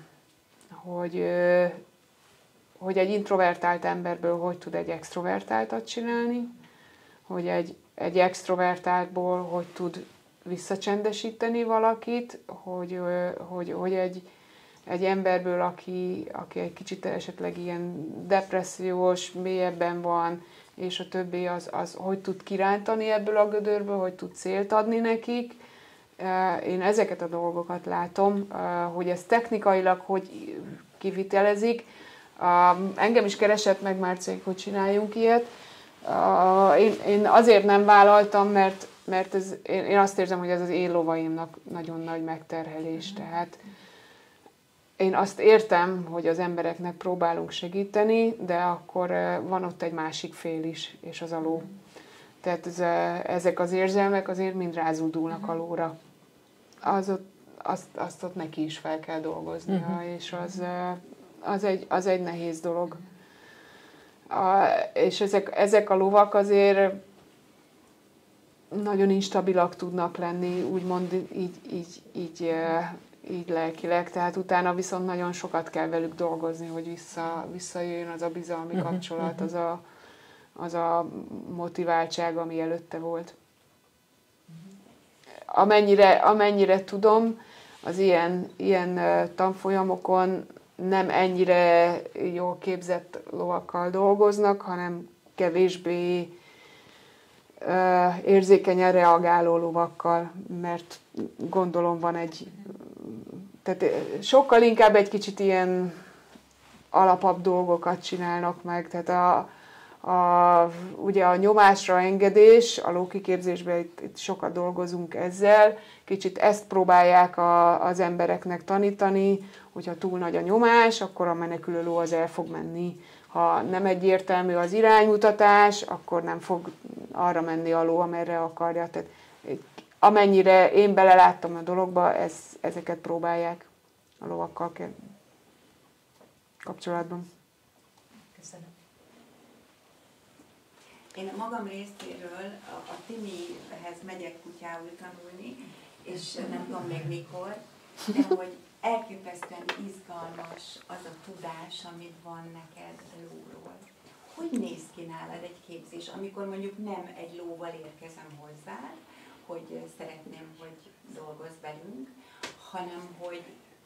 hanem hogy mondjuk egy érdeklődő, aki szereti a lovakat. Én például azért mennék el hozzád, hogy hadd tanuljak abból, ahogy te látod az élőlényeket, és hadd tanuljak az élőlényekről. Hát ez egy érdekes dolog, mert úgy őszintén, tehát én eddig lovasoknak tartottam oktatást, de ha erre igény van,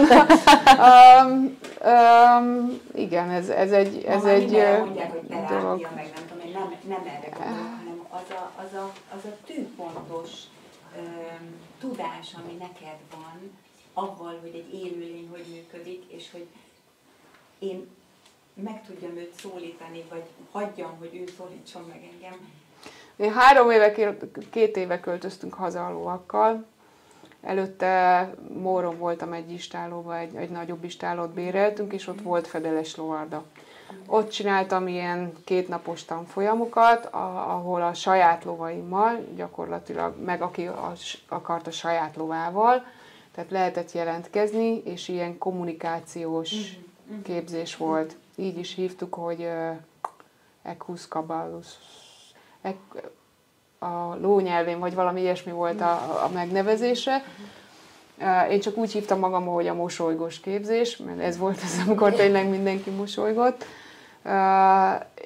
Itt volt, tehát ez volt a lehetséges útja, tehát valaki jött, ott egyéni edzések voltak, egy ló, egy ember egyszerre, a többiek nézték és figyelték kívülről. Volt elméleti része is nyilván, mert az elengedhetetlen, és akkor volt a gyakorlati része mindenkinél, és ott kezdtük el az alapoktól teljesen a kommunikációt, hogy mit, hogyan, merre kell mozdulni, milyen testtartás, hogy nézel, mire figyelj az arcodnál, melyik irányba, hogy merre fordulja a válladdal, hogy odaforduljon a ló, és a többi, hol érintsd meg a lovat. Tehát tényleg ez ilyen alapdolgok. Mióta otthon vagyok, sajnos nem tudok ilyet csinálni, mert otthon nekem nincs fedeles lovardám. Ez egy borzasztó nagy beruházás, amit nem tudunk megtenni. és van egy kültéri pályám, de azért ott az időjárási körülmények azok időnként elég cudarak tudnak lenni, meg elég kiszámíthatatlanok, tehát innentől kezdve itt nálam csak egyéni edzések vannak most már. Ez most már úgy működik. És gondolom ahhoz, hogy így tudj működni, kiépítettél egy szenzációs tanítványgárdát, akikkel hányan vannak, akik már ilyen szinten nyúlnak a lovakhoz, és így gondolkodnak, mint te? Hát őszintén nem tudom, tehát van egy mag nyilván, akik úgy évek óta rendszeresen együtt dolgozunk most már, és rengetegen vannak, akik megjelennek időről időre, elmennek, újra visszajönnek. Ez nyilván attól is függ, hogy ki milyen életszakaszban van, mert hogy többnyire nőkről beszélünk, tehát jönnek a gyerekek, a gyerekszülés, most ez a korszak van, most érünk rá, ugye itt van egy másik fél, a ló is, most éppen idős a ló már, most azzal nem lehet, most másik lovat nem tudunk még venni, vagy nincs is már lehetőségünk lovat tartani. Tehát nekem az én tanítványaim nem a nagyon gazdagok körül kerülnek ki, tehát általában az a réteg azért nem a nagyon mély tudásra vágyik, hogy úgymond inkább több a külsőség bennük, tehát nálam azért ilyen szinten nagyon befolyásoló tényező amúgy az anyagiak is, hogy ki mennyire teheti meg. Ugye a lótartás az egy drága dolog. Az nagyon sok áldozatokkal jár, tehát nagyon sokan tartanak lovat, akik igazából anyagilag nem állnak olyan nagyon tehetősen, de hajlandóak áldozatokat vállalni azért, hogy nekik lovuk lehessen, mert ez egy életforma. És inkább választják, hogy élnek egy olyan életet, ami a mindennapjaikban hozzátesz valamit, mint hogy nem tudom, a Kanári-szigetekre járjanak nyaralni. És hát ez a réteg, ez így mozog időnként. Tehát nem tudok neked pontos számot mondani, azért van sok tanítványom, edző is már, akik ők maguk is így edzenek tovább, tehát ez egy jó dolog. De ez egy gyönyörű életmű is neked, hiszen azt az Edith nem mondta, hogy ennek sajnos nem tudom én sem a francia iskolának a nevét, mondd kérlek még egyszer. Lezsereté, de könnyedségi iskolája, így hívják magyarul. Igen. Könnyedségi iskolája az egyetlen magyarországi trénere. Tehát Magyarországon nincs több. És nem azért, mert nem volnának jó lovasok, hanem ez olyan mennyiségű és minőségű munka, és teljes embert kívánó valami, hogy valaki ilyen lehessen, hogy egyedül vagy Magyarországon, aki ennek. Igen, hát ez egy hosszú folyamat volt, és ez nagyon szigorú követelményrendszer volt, nagyon szigorú vizsgarendszer is volt a végén, és igen, ez egy minőségi tanúsítvány gyakorlatilag, így is lehet mondani, ha ilyet mondunk a lovaknál. Nem egyszerű dolog, de hát aki komolyan gondolja maga a lovaglást, meg a lovakkal való bánásmódot, hogy abban valami minőséget teljesítsen, illetve oktasson, mert ugye ez egy oktatói iskola volt, tehát ez nem egy lovas iskola volt, hanem itt edzőket oktattak, tehát már edzőnek kellett lenni ahhoz, hogy ide valaki jelentkezhessen. Ez egy lovagló tanárképző volt. Az azért az végigcsinálja. Igen. És én végigolvastam a honlapodat. Nagyon javaslom, hogy üssétek be, hogy kappeledit2p-vel.hu, és nem ez a honlap cím, nem hu, hanem kappeledit, és meg fog érkezni a honlap. De ennek a képzésnek az alapja, hogy tisztelet. És elképesztően jól van leírva minden összegezve. Úgyhogy nagyon, akit ez az este megfogott, úgy szokott velünk lenni a Rékából, hogy mi még kb. 4 napig beszélgetünk a vendégeinkkel, de már ugye nincsenek itt mellettünk, hanem így folyamatosan, hogy nagyon-nagyon javaslom, hogy nézzétek meg az Edith honlapját, mert elképesztő, és már csak egy utolsót szeretnék, hogy azért is nézzétek meg a honlapját, mert az a munkalovaglás, amit az Edith szeretne hazahozni, az valami elképesztő. Tehát ugye, aki nem lovas, az nem tudja, hogy ott mit produkál a ló és a lovas együtt. Az valami hihetetlen. Ugye a dél-amerikai pásztoroknak a munkáját mutatja be versenyszerűen, hogy ott sok ezer marhát tereltek, ezek 4, 5, 6, 8, 10 lovas. Hihetetlen helyekre visszahozva, leválasztva egy darabot az 5000-ből. És olyan, tényleg amikor olvasol egy olyat, hogy egybefort ló és lovas, azt ezeken a felvételeken lehetett látni, elképesztő volt, és még megemlítetted azt, hogy az a fajta versenysport, amit te ott hagytál, abban az mennyire különbözik attól, mint ahogy ezek az emberek versenyeznek, és ha erről csak 2 mondatot mondanál. A díjlovaglásról? Nem, hát a hagyományos, de ez a munkalovaglás, hogy ti hogy vagytok együtt versenyzők ott, nem egymást. Hát én versenyeztem előtte is már, díjugrattam is, díjlovag voltam, militariztam is. Én szeretek versenyezni, alapvetően ezt egy jó dolognak tartom, hogy felmérjem időről időre, hogy hol tartok egy bizonyos szituációban, mit tudok megcsinálni. Célt ad a mindennapokban a lovak képzésének is. A munkalovas versenyek abban különböznek alapvetően az összes többi lovas sporttól, hogy itt valahogy egy közösség van. Akkor is, hogyha külföldre megy az ember, és viszonylag sokat járok, tehát ott is olyan lovasok vannak, akiket ugyan még életemben nem láttam, de én még olyan versenyen nem voltam, lovas versenyen, csak munkalovas versenyen, ahol mindenki drukkol a másiknak. És elismeréssel nézi azt, hogyha a másiknak valamit jól sikerül, és egy kicsit ilyen vircsaft, egy kicsit ilyen vagányság, kicsit fú, az egy jó dolog, ahogy megcsinálta, hogy csináltad, de ügyes vagy, én is így szeretném. Tehát kicsit ez a hozzáállás, ahelyett ez ami a versenyeken szokott lenni, hogy hát én úgyis jobban tudnám csinálni, csak azért adtak neki annyi pontot, mert XY, és akkor meg ez az egymással furkálódás, amire kicsit itt Magyarországon azért hajlamosak vagyunk, azt gondolom. Ez a kicsit irigyek az emberek, úgy akarnak többek látszani, hogy a másikról mondanak rosszat. Én ezt a munkalovasnaknál abszolút nem érzem. Tehát tényleg egy kicsit úgy működik, mint amikor együtt dolgozik egy csapat, és akkor na, gyerünk, csináljuk együtt, és akkor mutasd meg, te mit tudsz, és akkor haladjon a munka, egy a célunk, és ez van a versenyeken. Igazából én ezért akartam behozni ezt a sportot, nem azért, mert még egy valamit, amit csinálunk a lovakkal, hanem maga a versenyzésnek az öröme meglegyen. Hát sok sikert hozzá.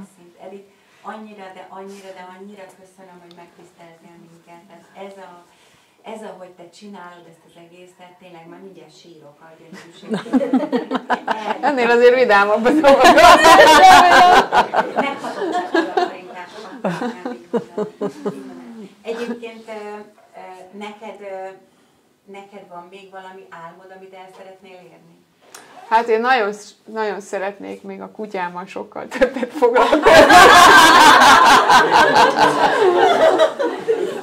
Megmondom őszintén. Nekem van egy boxeronom, ami erősen munkavonalas kutya, és a fantasztikus fajta. Imádom, rettenetesen imádom, és borzasztó intelligens, nagyon-nagyon vágyik a munkára, és a lovak mellett egy kicsit nehéz megtalálnom, hogy legyen elég időm rá, de igyekszem egyébként a napi feladatokba belerakni őt is munkába, mert ha én nem teszem, akkor ő belerakja magát. Az nekem nem mindig annyira jó. Szóval a kutya az egyik ilyen álmom, hogy egy kicsit jobban belemenni, mert azt látom, hogy irgalmatlan sokrétű. Nekem nagyon sok a közös pontja a lovakkal, és mégis nagyon más. Nagyon, nagyon izgalmas téma számomra legalábbis, tehát nekem ez nagyon, nagyon tetszik. És hát nekem a kutya az valahol lételem, ugyanúgy, mint a ló. Annélkül nem tudom elképzelni. Szerintem megtaláltuk egymást, mert körülbelül, amit elmondtál, én ugyanazt érzem lóval. Jó, hát akkor megtaláltuk egymást, oké. Képzeld, hogy milyen pici a világ, hogy nálunk a családban van bosszaron, pedig nem egy olyan. Tényleg? Nem egy, képzeld el, igen, és nem egy olyan fajta, ahol mindegyik van, igen. Aha. Én imádom. Fantasztikus kutyák. Igen, elképesztő. Nagyon-nagyon. Még az igazi, rustikus, funkcionális, nagyon intelligens, és én nagyon szeretem őket. Egy kicsit olyanok, mint a lipicaiak egyébként, ilyen szempontból, tehát és akkor most egy kicsit a testileg is, ugye ez egy viszonylag robusztus fajta. Nagyon magas.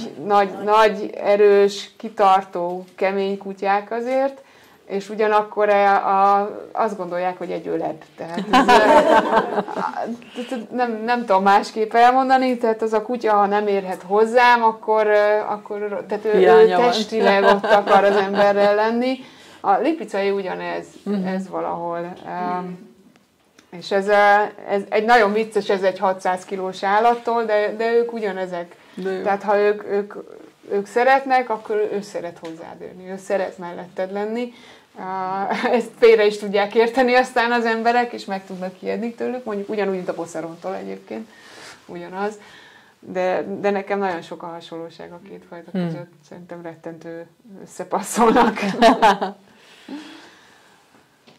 Csodás. Kérdezhetek? Igen. Talán mind a kettőtökhöz szólna. Nekem nagyon megragadt az, hogy ugye ezek az állatok, mondhatjuk azt, hogy több ezer éve az ember mellett fejlődtek munkára. És most gyakorlatilag olyan 100 éve tartjuk, 150, nem tudom, egy vékony réteg biztos hobbiállatként mindig is tartotta, de a tömegét munkára tartották. Most viszont inkább hobbi meg plüssállat kategória. Hogy ti látjátok-e azt az erodálódást az állatokban, hogy nem a természete szerint tartjuk, hanem panellakásban tartunk egy border collie-t. És annak az apja, meg annak az apja, meg annak az apja már nem látott terelni való jószágot, vagy a lovaknál. Hogy ezt így észreveszitek-e Szerintem válaszolj, jó, hát lovat panellakásban nem tudunk tartani, hál' Istennek, de annak megfelelően viszont igen, tehát azért, ha bemegy az ember egy istállóba, ott boxokban állnak a lovak, ami kvázi egy panellakásnak felel meg. Tehát egészen elképesztő arra gondolni, hogy egy 1,60-70 magas, 600 kilós állat egy 3x4-es boxba éli le az életét, és ez egy elkeserítő dolog. És ahányszor előjön, annyiszor ráülnek, és megmondják neki, hol rakja a lábát. De sajnos a lovak jó része így él. Tehát igen, a fajtáknál nagyon látszik. Nagyon-nagyon látszik a használhatóság, és sajnos a lovasportok is már ezt az irányt követik. Tehát vagy túlkövetelik a lovakat, mint mondjuk az ugrósportban, ahol már olyan méretű akadályokat ugranak, ami fizikailag olyan állatokat tenyésztenek, amik gyakorlatilag már használhatatlanok minden másra, tehát olyan speciális képességekkel bírnak ezek az állatok, hogy mondjuk át tudnak ugrani egy 60-at könnyedén, tényleg fantasztikusan atletikus lovak, de ha ugyanennek a lónak mondjuk 50 kilométert kellene szaladnia egy 30 fokos meleg nyári napon, az biztos is, hogy ott pusztulna el. Vagy nagyon sokáig nem élne. Tehát megint szélsőségeket gyártunk, és ez az állatoknál is ugyanígy van, a tenyésztésben is, tehát elviszük vagy szélsőségesen egy irányba ezeket a fajtákat, vagy éppen küllem szerint, mit tudom én, az arablónál például, az ilyen orruló, mint a kutyánál a mops, meg a francia bulldog is hasonló, tehát egészen eszement történetek, csak hogy legyen egy esztétikailag elképzelt állat, és itt ugye egy funkcionáló biológiai lényről van szó, akinek a mindennapjait nehezítjük meg, ez egy borzasztó dolog. Tehát az, hogy maga a munkavégzést kivesszük az állatokból, és erre egy nagyon erős zöld irány van egyébként most, tehát itt most egy komoly veszély fenyeget, hogy az olyat, mint a lovaglás be lesz tiltva. Kutyázás is. ez egy eszemen dolog. Tehát ezzel megöljük ezeket a fajtákat. Tehát ez a két fajta, a kutya meg a ló, egy nagyon sikeres faj. Ugye évszázadok óta az emberek mellett van, azért, mert mindig volt dolga az ember mellett. Ha kivesszük ezt állatvédelmi okokból, akkor a kutya is oda kerül az oroszlán, a tigris, meg a ló is, és akkor majd nézegetjük az állatkertbe, mert senki nem fog tenyészteni, és senki nem fog lovat meg kutyát tartani, mert akkora állatbarátok vagyunk. Úgyhogy ez a zöld irány, ez nagyon nem jó irány. Nagyon nem jó. Megy kutyázásba is igazából minden szóval egyetértek, ugyanígy látom, és már 3-4 év leforgása alatt számomra észrevehető az, hogy a fajtákban az idegrendszer, az kuka egyszerűen egészségügyleg, kukák, egy csomó idegrendszeri problémás kutya van, akikkel nem lehet mit csinálni, mert idegrendszeri problémások. Szóval akkor jönnek ezek a hülye irányzatok, és borzalmas, hogy hát akkor nyugtatózzuk be, mert reaktív, mert ráhúztunk egy szót, és akkor leszedáljuk, és így leszedálunk állatokat attól, az mitől zöldebb, mint hogyha normálisan tenyésztenénk, vagy esetleg szabályokat hoznánk az életébe, úgyhogy nagyon-nagyon rossz irányban megy, én szerintem is mind a két irány. Hát itt talán az a dolog, amiről beszéltünk, hogy hiányoznak a férfiak ezekből a sportokból, akik ugye az emocionális sikerélmények helyett a funkcionalitást nézik. Nyilván csak az sem jó, tehát valahol a középutat kellene megtalálni, de tény is való, hogy tehát addig, amíg a nők rohangálnak az istálókba, és a műzlistálakkal csak azt kavargatják, hogy mit enni a lovának, aki amúgy is már túlsúlyos, és nem csinál semmit, amúgy se, mert fölülni már nem mer rá, mert veszélyes már az állat, mert agyoneteti, és nem végez semmilyen munkát. Most egy kicsit sarkítok, de sajnos nem. Az baj. Amíg egy férfi esetleg abba gondolkozik, hogy elmegyek A-ból B-be a lóval, mert az tetszik, vagy valamiféle olyan sportot csinálok, aminek van értelme, mint mondjuk ez a munkalovaglás, az addig oké. Csak nem tudom, hova tűntek a fiúk. Tehát valahogy vissza kellene hozni a fiúkat, mert itt tényleg baj lesz. Meg amit még én észrevettem az én részemről, hogy nekem is nehezemre esett megtalálnom azt a hangot, ahogy a határozottságomat, vagy a bátorságomat kimutatom, ezt értsd úgy, hogy mondjuk egy csoportos óra keretein belül, amikor mondjuk egy férfinak kell magyaráznom. De például régen nem volt ez ilyen, senki nem kérdőjelezte meg a férfi kutya oktatót a kör közepén, hanem mindenki elfogadta, hogy az úgy van, ahogy ő mondja. Viszont így, hogy rengeteg nő lett, és a férfiak eltűntek a szakmából, így mindenki megkérdőjelezi, akkor vált, akkor elmegy kicsit oda, megnézi azt, akkor közben letolja, hogy én majd jobban tudom, szóval így nincs meg semmilyen egyensúly sehol. Én viszonylag sokat járok Németországba is tanfolyamokat tartani, és ott már az az irány, ott már nagyon óvatosnak kell lenni. Az a helyzet, hogy ha túlságosan határozott vagy tényleg kérsz dolgot, tehát munkát végeztetsz a lóval, akkor ott már felháborodnak. Tehát nagyon-nagyon nem jó az irány. Igen. Inkább álljon a boxba egész nap, mert az olyan humános. Hát talán ott nem is, mert azért ott arra a tartási körülmények azok...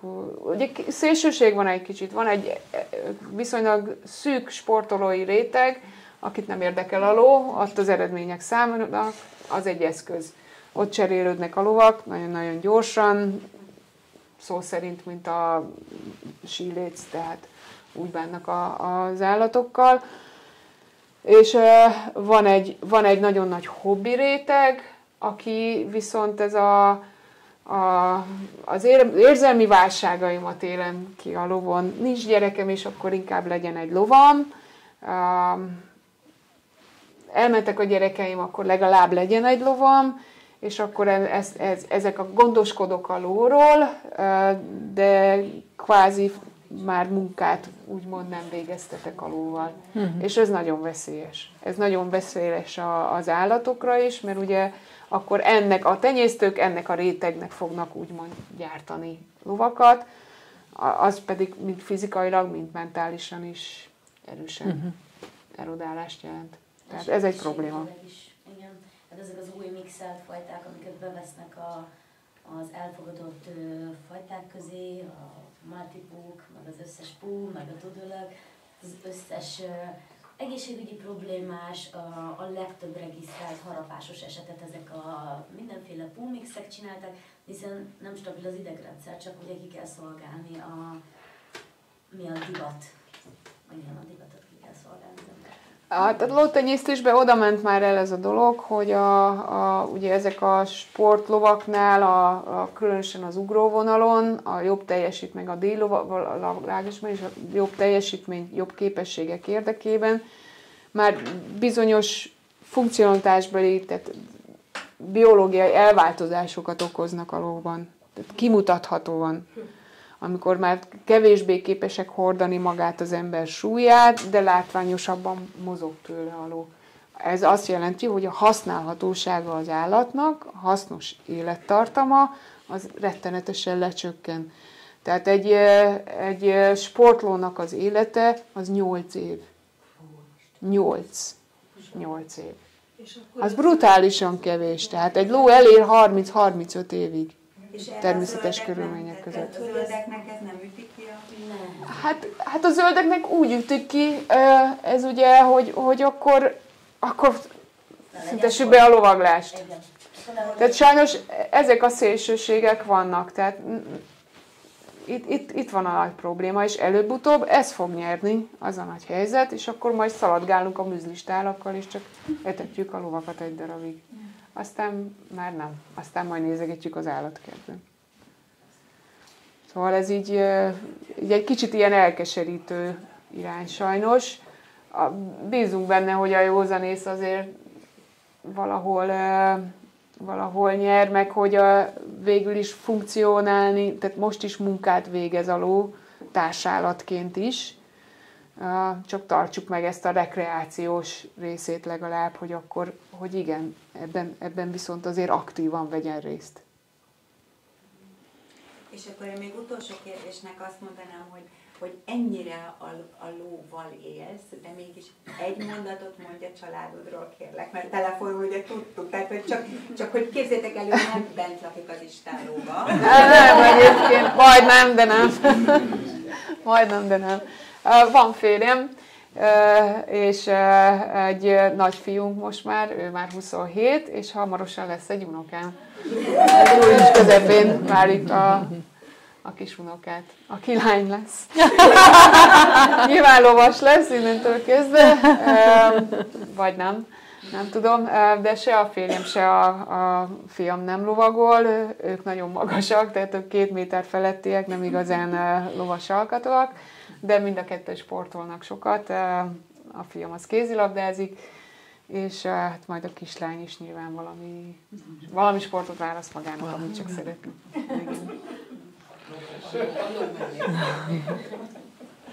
Jó, hát engedjétek meg, hogy bezárjam akkor ezt a kört. Nagyon hálásak vagyunk, hogy itt voltál, és én annak ellenére, hogy a vége egy picit a morózusra sikerült, hogy igen, hol vezet a világ, engedjétek meg, hogy én örüljek, hogy vannak ilyen gyöngyszemek, és én nem vagyok pessimista, úgyhogy én azt remélem, hogy azért ez a sok gyöngyszem össze tud érni. És igenis van hatótávolságot, főleg neked, aki itten országok között is menetelsz. Úgyhogy én nagyon szurkolok, hogy ez, és köszönöm szépen, hogy vagy nekünk.